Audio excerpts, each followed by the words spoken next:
리타입니다. 오늘은 리얼 트랜서핑의 비밀 가져왔고요. 이 책은 여러 시리즈 중에서 하나의 책이에요.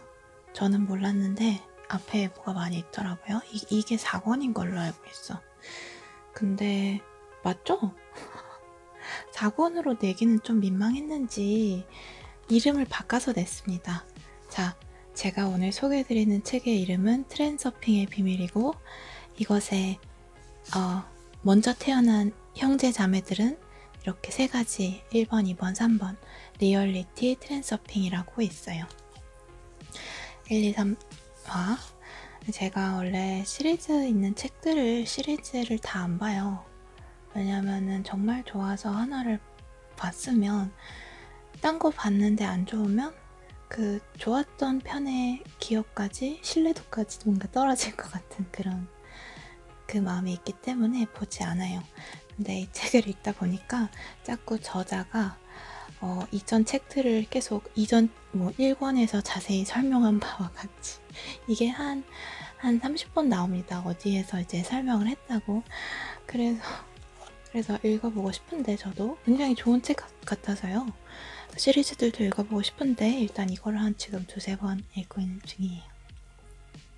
네, 제가 오늘 지금 자다 깬 지 한 10분밖에 안 돼서 오늘 하더라도 여러분과 이제 주무시기 전에 혹은 깨시는 여러분과 이제 페이스를 맞춘다고 생각하고 천천히 들어주시면 될 것 같아요.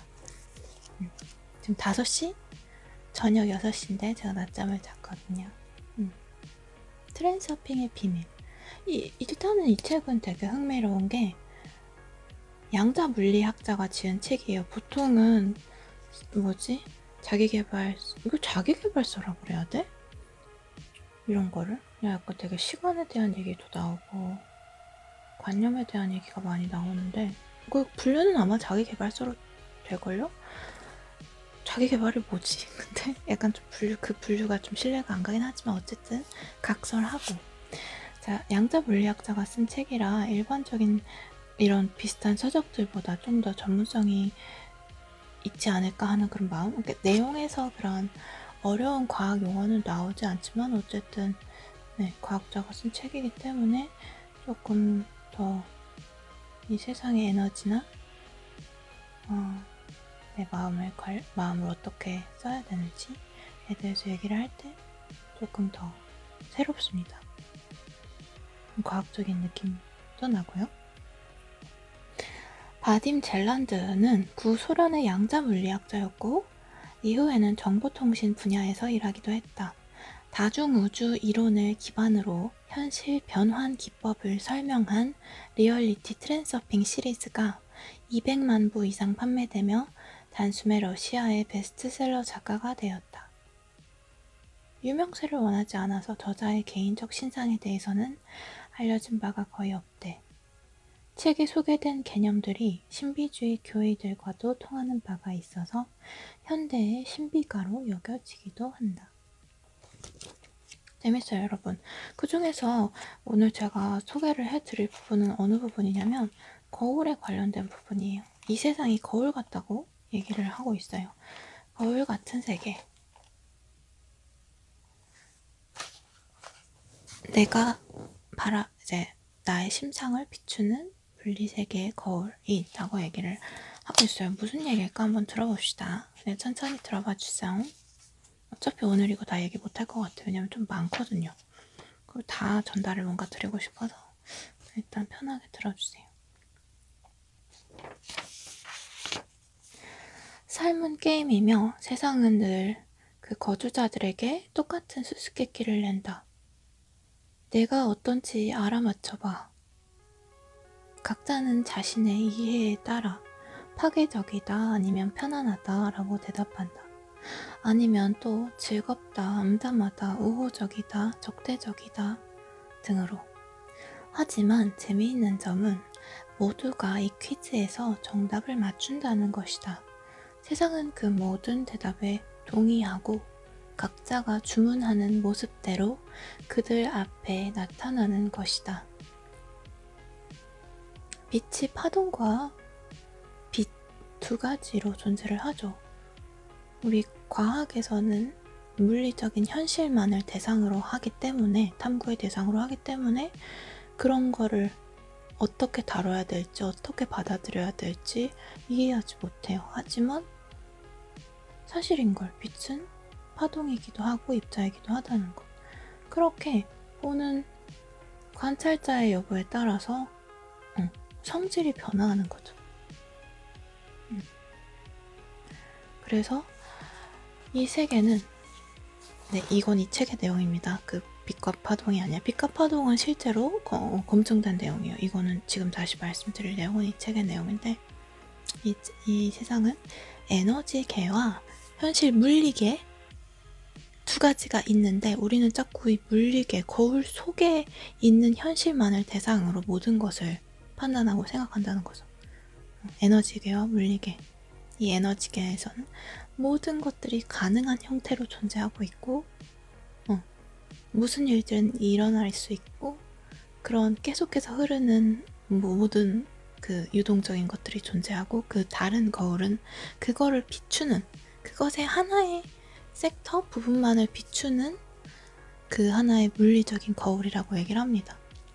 그래서 우리가 이 거울에 비친 물리적인 현실을 그쪽 거울을 바꾸기 위해서는 그 거울이 비치고 있는 그 에너지계, 나의 심상, 나의 진짜 모습을 바꿔야 한다고 얘기를 하는 게 이 책의 이 거울 파트의 주요 내용이에요. 여러분도 사실 그렇잖아요. 여러분 한 번이라도 여러분의 진짜 모습을 본 적이 있어요? 여러분 어떻게 생겼는지 본 적이 있어요? 당연히 그렇다고 얘기하겠죠. 영상으로도 보고 거울로도 보고 거울로 뭐 계속 봤잖아요. 근데요, 한 번도 내가 내 모습을 본 적이 실제로 본 적은 없어요. 알죠? 비친 모습만을 봤을 뿐이지. 나는 내가 유체이탈을 해서 나를 볼 순 없잖아. 단 한 번도 여러분을 본 적이 없잖아요. 거울에 반사된 나를 보는 거죠. 그것처럼 둘 다 내 여기 있는 나와 거울에 비친 나, 둘 다 굉장히 실질적인 사실이지만, 사실적인 존재지만 성질은 다르다는 거죠. 거울을 열심히 닦고 있을 게 아니라, 왜 안 되는 거야, 깨끗해지지 않는 거야, 더 예뻐지지 않는 거야 라고 거울을 바꿀 게 아니라, 그것이 비추는 원래 본질적인 그 에너지, 그거를 바꿔야 된다고요.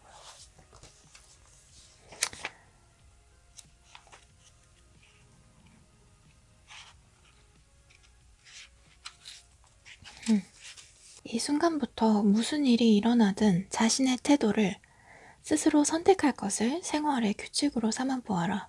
현재가 당신이 바라는 만큼 좋지는 않더라도 그것은 중요한 것이 아니다. 어쨌든 모든 것은 그리 나쁘지 않고 이보다 훨씬 더 나빠졌을 수도 있다. 하늘에서 돌덩이가 떨어지지도 않았고, 서 있는 땅에서 불길이 치솟지도 않았고, 야생 짐승들이 뒤를 쫓아오지도 않았으니까. 한번 다시 느껴볼까요? 아무리 지금 암울해도, 암울하고 나는 많은 걸 원하는데 정말 지금 너무 보잘것없는 것처럼 느껴지더라도 이건 정말 최악이 아니야. 정말 최악이 아니에요. 하늘에서 돌덩이가 떨어진다고 생각해봅시다. 서 있는 땅에서 지진이 일어나서 갈라지거나 용암이 샘솟지도 않았습니다. 야생 짐승들이 나를 씹어먹으려고 쫓아오지도 않고 있습니다. 이렇게 세상은 어렸을 때부터 지금까지 한순간도 빠지지 않고 여전히 당신을 먹여주고 또 재워주고 있습니다. 세상은 여전히 당신을 먹여주고 또 재워주고 있습니다. 우리가 마시는 공기, 누울 곳, 빚을 많이 져서 집이 날아갔더라도 누울 곳이 없는 건 아니죠. 집은 없어요. 근데 누울 곳이 없는 건 아니죠. 어디든 누우면 되니까. 공기, 누울 곳, 먹을 것까지 부족하진 않으니까 우리나라에서 보통 퀄리티의 차이는 있겠지만 먹을 것이 언제나 여기저기에 있고, 언제나 세상은 나를 보살펴주고 있습니다. 하지만 왜 이렇게 우리는 세상에 대해서 위험한 곳이라고 느끼고 두려워하고 아침에 일어날 때 두려움을 안고 일어나시는 분들도 많죠. 왜 그런 걸까요? 모든 건, 세상은 사실 내가 적어도 내 육체적인 생존에 필요한 것은 다 제공해주고 있는데 왜 그걸 기준으로 생각할 수는 없는 걸까요? 눈을 뜨고 기지개를 켜면서 잠자리에서 일어나서 주변을 둘러보아라. 이것이 바로 당신이 함께 그렇게도 좋은 시절을 보냈던, 당신을 늘 보살펴주던 여전히 그대로인 그 세계인 것이다. 어린 시절의 그 포근한 느낌을 다시 가져오자는 이야기입니다. 당신은 당신의 의도를 자신의 안전에 집중하는 대신 당신을 보살피고 보호해주는 세계의 층을 형성하는 데 집중해야 한다. 세계, 월드. 세계의 층을 형성하는 데 집중하라. 나 안전해야 돼. 나 안전해. 안전해야 돼. 안전해야 되는데 이렇게 거기에 집중을 하는 게 아니라 세상은 안전하다 라는 그런 느낌, 그것에 투자하라는 거죠. 그런 내 인식의 어떤 레이어를 세상은 너무 좋은 곳이고 따뜻하고 안전하다라는 그 레이어를 형성하는데 집중을 해보자는 거죠. 어떻게 생각해보면 참 살면서 이런 얘기를 잘 안 들어보는 것 같아요. 네가 안전하기 위해서는 공부를 많이 해야 된다. 돈을 많이 벌어야 된다. 그렇게 내 느낌에 집중하는 것보다는 왜 뭔가를 이렇게 뭘 위해서 이렇게 당나귀가 당근 메고 달려가듯이 달리라는 주문만 있지, 사실 가만히 앉아서 네 느낌이 정말 중요한 거니까 그거에 포커스해. 다른 거 접어두고 다른 거 듣지 말고. 정말 이런 조언을 주는 경우는 일상생활에서는 조금 많지 않은 것 같아요. 근데 이게 막 어려워서 안 하는 게 아니잖아요, 사실. 어려워서 안 하는 게 아니라 해야 되는지 모르니까 안 하는 거잖아요. 느낌에 집중한다는 것. 근데 사실 정말 돌이켜보면 그게 되게 중요한 것 같아요. 내 느낌으로 살아가는 거라고. 바깥에서 일어나는 일에 대해서 언제나 사람들은 얘기를 하고 있지만 사실 돌이켜보면 내 안에 그런 느낌과 반향들이 다 내 삶이죠. 그것들이 내 삶이죠.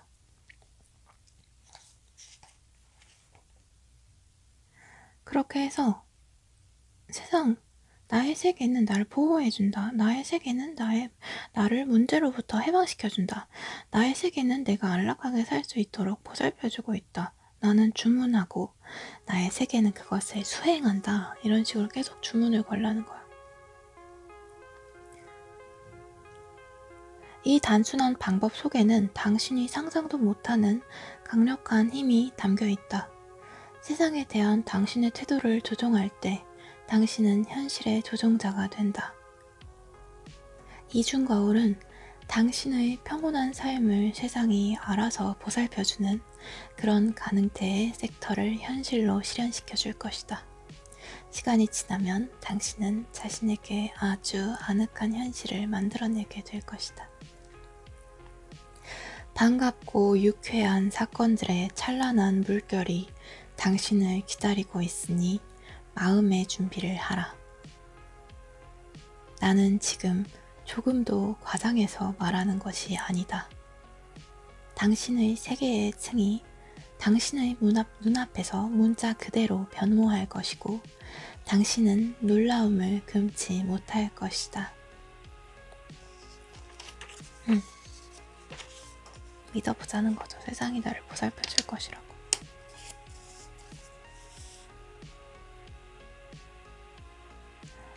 일반적으로 사람의 주의는 부정적 감정에 전적으로 지배되고 있다. 사람들은 만족하지 못하는 것들에 대한 생각에 온종일 사로잡혀 있다. 원하지 않는 것에 대해서 생각하고 있는 것은 원하는 것이 아니다. 현실은 이토록 뒤틀려 있다. 하지만 거울은 사람이 무엇을 원하는지 혹은 원하지 않는지는 아랑곳하지 않고 그저 정확하게 더도 덜도 아닌 그 심상의 내용만을 반영해준다. 우울한 생각, 내가 어떡하지? 힘들다, 걱정된다라고 생각을 하고 있는 자신에게 물어보세요. 그럼 그거 말고 뭘 원해? 그럼 대답을 못합니다. 왜냐면 그것에 대해서는 생각해 본 적이 없거든요. 잘. 정말 안 좋은 거에 대해서는 두려운 거, 걱정되는 거는 가져와서 많이 생각을 하면서 좋은 거는 정말 내가 뭘 원하는지, 내가 뭘 구체화시켜야 되는지에 대해서는 정말 생각하지 않아요. 그런 걸 살펴보면 사실 왜 내 인생에 좋은 일이 많이 생기지 않는지 의문을 가질 것도 없죠. 뭐가 나에게 와야 되는지, 뭘 좋아하는지, 뭘 갖고 싶은지에 대해서도 내가 구체적인 개념과 정해진 상념들이 많이 없는데 어떻게 그게 오겠어요. 뭐 소망일 뿐이더라도 되게 구체적이었으면 좋겠어요.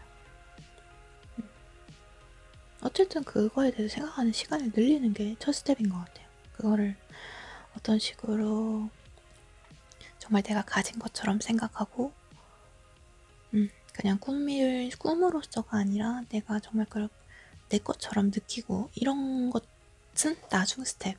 좀 더 이제 수련이 되면 이제 하면 되고, 일단은 내가 좋아하는 것에 대해서 좀 더 긴 시간을 생각을 해보자는 거죠. 안 좋은 생각에 빠져들 때마다 한번 다시 자신에게 물어봐 주세요. 그래서 뭘 원하는데? 그렇구나. 외부 세상은 그렇구나. 근데 그래서 너는 뭘 원하는데? 너는 어떻게 됐으면 좋겠는데? 어떤 느낌일 것 같은데? 계속 물어보자는 거죠. 나는 내가 가장 오랜 시간 생각하는 것이 된다라는 말도 있잖아요. 뭐 좋은 생각을 해야 좋은 결과가 있을 수도 있죠. 그걸 하지 않는데 어떻게 걱정만 하고 있는데 그게 잘 풀리겠어요. 그쵸?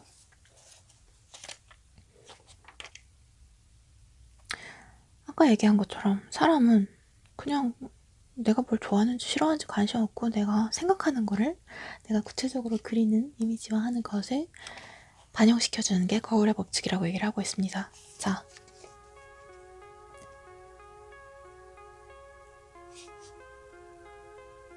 늙은 여인이 울화에 차올라서 세상을 저주하는 전형적인 예를 상상해보자.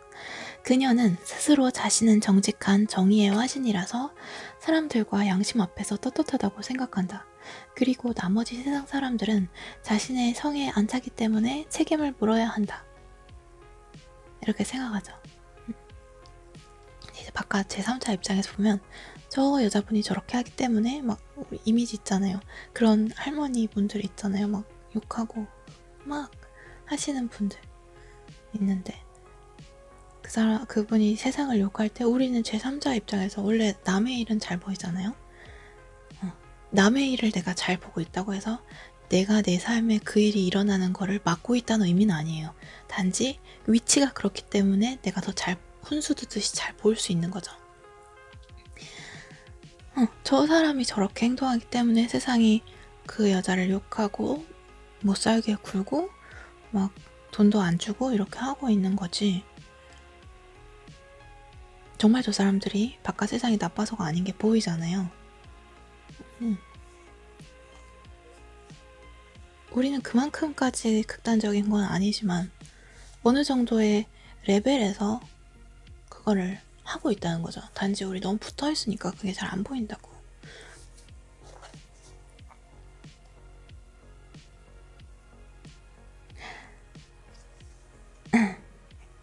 무엇을 거부할 때도 똑같은 일이 발생한다. 예를 들어서 어떤 여자가 술에 대해서 극도로 부정적인 태도를 갖고 있다면 그녀는 운명적으로 그것과 항상 부딪히게 될 것이다.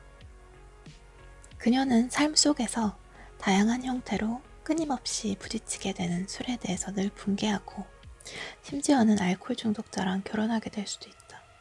그리하여 그녀가 불쾌해야만 할수록 남편은 술을 더 많이 마신다. 남편이 술을 끊으려고 애써도 그녀는 그때마다 혐오감을 드러내면서 당신은 술을 포기 못해 라고 저주한다. 그리고 남편이 강한 의지를 갖고 있지 않다면 아내는 자신의 태도를 끝까지 고집해서 실제로 남편의 세계의 층에 자신의 사념치를 침투시킬 수도 있다. 자꾸만 비관적인 예감으로 쏠리는 성격은 옆에서 보기에도 그다지 매력 있어 보이지 않는다. 이런 타입의 기질은 사도마조이즘과 닮았다. 보라고 아무것도 되는 게 없잖아 라고 비관주의자는 자신의 비참한 운명에 도취함으로써 변태적인 즐거움을 얻는다.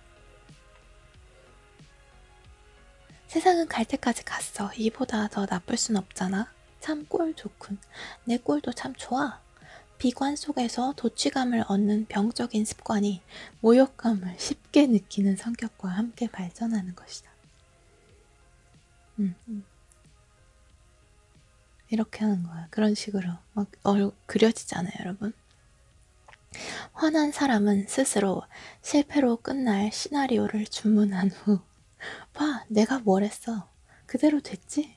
라고 말하면서 의기양양해야 한다. 너무 웃기지 않아요? 뭔지 알 것 같아. 사실 약간 만족감이 있어요. 정말 뭔가 잘 안 돼. 불안해. 안 될 것 같아. 근데 안 됐을 때 막 내 신세를 한탄하는? 나 왜 다 안 되지? 이런 생각을 막 하면서 약간의 만족감이 있습니다. 인정합시다, 여러분. 아픈 부분을 이렇게, 아픈 상처를 자꾸 만질 때 약간의 뭐 카타르시스? 아니죠? 뭐 그런 뭔가 만족감이 있어요. 나를 비관할 때 되게 뭔가 자기 연민에 대한 슬픈 감정. 우리 슬픈 영화 보잖아요. 보고 뭔가 좋은 느낌이 있으니까 보는 거겠죠. 그것도 왜 보겠어요? 그런 것처럼 되게 약간 만족감이 있는 것 같아. 이걸 인정을 해야지 내가 다이어트를 하듯이 그 감정에서 좀 다이어트를 할 필요가 있을 수도 있다는 거죠. 하고. 인생은 온통 어둡고 우울해. 이렇게 모든 사념 에너지가 비탄과 푸념에 주어지는데, 그럼 현실 거울이 더 이상 뭘 비춰주겠어요? 이 사람이 비탄과 연민과 불만밖에 없는데 더 뭐 비출 게 있어야 비춘다는 거죠. 현실에서 내 아웃컴 결과들과 일이 발생하는 게 내가 좋은 게 있어야지 더 좋은 거를 만들어주죠. 좋은 현실과 좋은 사람, 좋은 일들, 이런 것들이 찾아오죠. 거울이 비출 게 있어요. 좋은 거 비출 게 있어야지. 그래서 여러분, 거울을 볼 때도 이제 여러분이 저게 마음에 안 든다, 이게 마음에 안 든다라고 하지 말고 이제부터 이렇게 하라는 거예요. 보고 나서 내가 막 거울을 보고 마음에 드는 특징들을 찾아내고 내가 원하는 모습을 그린다. 이런 식으로 내 거울 봤을 때부터, 실제로 내 얼굴을 거울에 비춰봤을 때부터의 나의 태도부터 고치자고 얘기를 하고 있어요.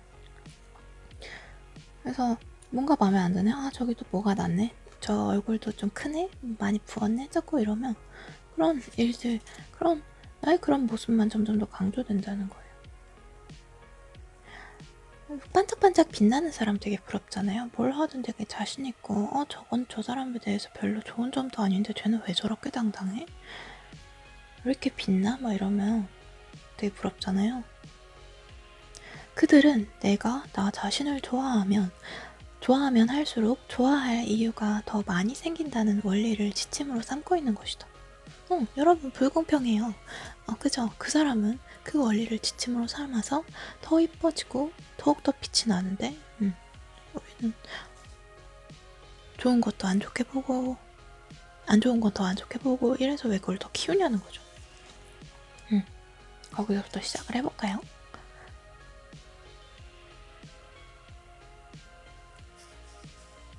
장애물을 피하려면 논리적으로는 돌아가야 되는데 위험한 장애물에 주의가 사로잡히면 그와는 반대로 충돌이 불가피한 상황 속으로 몰려갑니다. 핸들을 이쪽으로 돌리는데도 차는 저쪽으로 질주합니다. 사람이 현실을 조종하는 것이 아니라 현실이 사람을 조종하는 격이 되어버리는 겁니다. 그래서 여러분, 아이 때 이러잖아요. 길거리를 달리면서 온 힘을 다해 울고 있는 어린아이. 세상은 내 말을 듣고 싶지 않은 거야. 세상이 날 화나게 해서 나 아무것도 듣고 싶지도 않고 이해하고 싶지도 않아. 이러면서 막 발을 긁으면서 울면서 이제 소리치며 나가는 애기. 어린 시절 그랬던 기억이 나는가? 난 아무것도 이해하고 싶지 않았던 것이다. 그 시절에. 모든 것이 다 내 뜻대로 돼야 돼. 무조건이야. 끝. 이렇게 했죠.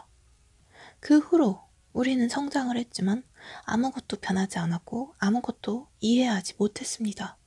우리는 예전처럼 화내고 세상이 내 말을 들어줄 것을 요구하고 있는 것입니다. 그러나 세상은 매사에 고의적으로 어깃장을 놓고 그래서 나는 또다시 길거리를 내달리면서 울부짖는 것입니다.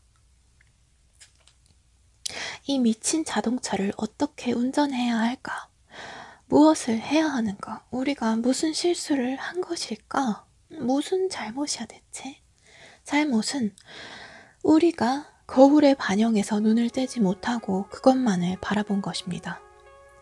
잘못은 우리가 거울에 반영해서 눈을 떼지 못하고 그것만을 바라본 겁니다. 제일 먼저 거울 속 그림자 쫓기를 멈춰야 합니다. 이것은 거울에서 눈을 떼고 세상을 당신이 원하는 쪽으로 돌려놓으려고 발버둥치는 내부 의도를 거부해야 한다는 뜻입니다. 그 순간 미친 자동차는 그 자리에서 멈추고 현실도 멈출 겁니다. 그리고 다음 순간 세상이 스스로 당신을 향해 마중 나오는 놀라운 일이 벌어질 겁니다. 맨날 우리 세상 막 불안해가지고 세상을 이렇게 쫓아가잖아요. 그게 아니라 내가 멈추고 내가 내 자신을 다시 변화시키면 나를 중심으로 세상이 돌 거라는 거죠. 제가 좋아하는 성공 철학자 짐 론이 한 얘기 중에서도 그런 게 있었어요. 내가 원하는 사소한 일들이 바뀌면 굉장히 조금 내 인생의 약간의 부분의 변화가 있을 뿐이라는 거죠. 비관적인 친척들이 더 이상 나를 욕을 안 해. 저 친구가 나를 좀 더 좋아해. 내가 연봉을 좀 더 높였어. 내가 원하는 정치가가 당선이 됐어. 그게 정말 일어나면 무슨 일이 일어날까요? 네, 별거 없어요. 조금 변하겠죠. 좀 좋아지겠죠. 근데 내 자신이 변하면 모든 게 변한다. 내 자신이 변하면 모든 게 변한다. 바깥 세상에 일어나는 일, 딴 사람들이 하는 일, 거기에 관심 둘 거 하나도 없다는 거죠. 왜냐면 그것이 만들 수 있는 변화는 너무 작기 때문에 그것에 내가 온 정신을 집중해서 그게 정말 내가 신경 쓴다고 잘 되는 것도 아니지만 그래서 잘 된다고 쳐도 내 인생에 그렇게 좋을 것도 없다는 거죠. 정말 그렇게 영구적인 영향을 미칠 것도 없다는 거죠. 근데 내 자신이 변화하면 모든 게 변할 겁니다. 모든 게. 세상이 나를 위해 마중 나올 거예요. 내가 세상을 쫓는 게 아니라 세상이 나를 중심으로, 나를 축으로 도는 그 기분 한 번은 느껴보고 죽어야 되지 않겠어요? 그쵸? 네. 오늘 트랜서핑의 비밀, 거울에 관련된 부분 챕터 여기까지 하고요. 거울 같은 세계라고 나와 있는데 다음 시간에 세상은 나를 마중 나온다 더 구체적인 부분 들어가 보도록 할게요. 제가 책 읽다가 좋은 부분이 있으면 제가 지하철에서 책 읽거든요. 그냥 책의 일부분을 찢어가지고 이렇게 써놔요. 이거는 나는 뭐라고 했어? 행운의 소유자다라고 읽다가 꼭 내 방에 붙여놓고 싶은 말이어서 책 앞부분을 뜯어가지고 이렇게 막 적었는데 왜냐면 지금 당시에 안 쓰면은 또 언제 집에 와가지고 포스트잇에다가 잘 하겠어요. 그냥 그 당시에 찢어놓으면 다시 저기다가 붙여야죠. 붙이려고. 그렇게 하고 싶다. 거울 같은 세계, 거울이라는 얘기가 되게 흥미로운 것 같아요. 앨리스에서도 거울 나라의 앨리스인가? 그거 있죠. 제가 굉장히 좋아하는데 것도 있고, 우리나라 중편 소설 중에서도 거울에 대한 그 소설이 있어요. 영화 주운 글씨 아시죠? 그거의 원작 소설이거든요. 원작 모태가 되는 소설이 거울에 관련된 소설 제목은 기억이 안 난다. 그래서 거울과 현실의 관계에 대한 상징으로 거울이 굉장히 많이 사용이 됩니다. 나중에 그거에 대해서 더 깊게 콘텐츠를 만들 수 있으면 좋을 것 같아요. 여러분 좋은 하루 되시고 좋은 밤 되시고. 날씨 너무 춥죠? 저는 동남아로 도피를 가고자 합니다. 갈 수 있을지 모르겠지만 너무 추워가지고. 따뜻하게 입고 다니시고요. 덥더라도 좀 따뜻하게 입고 다니세요. 지금 10월 말인데 벌써부터 패딩 입고 다니더라고요. 너무 추우니까. 더울 땐 또 더워. 근데 낮에는 좀 덥더라고. 아침에 조심하시고, 저는 이만 가보고 다음 시간에 책 2편 거울 같은 세계 두 번째 편으로 찾아올게요. 안녕.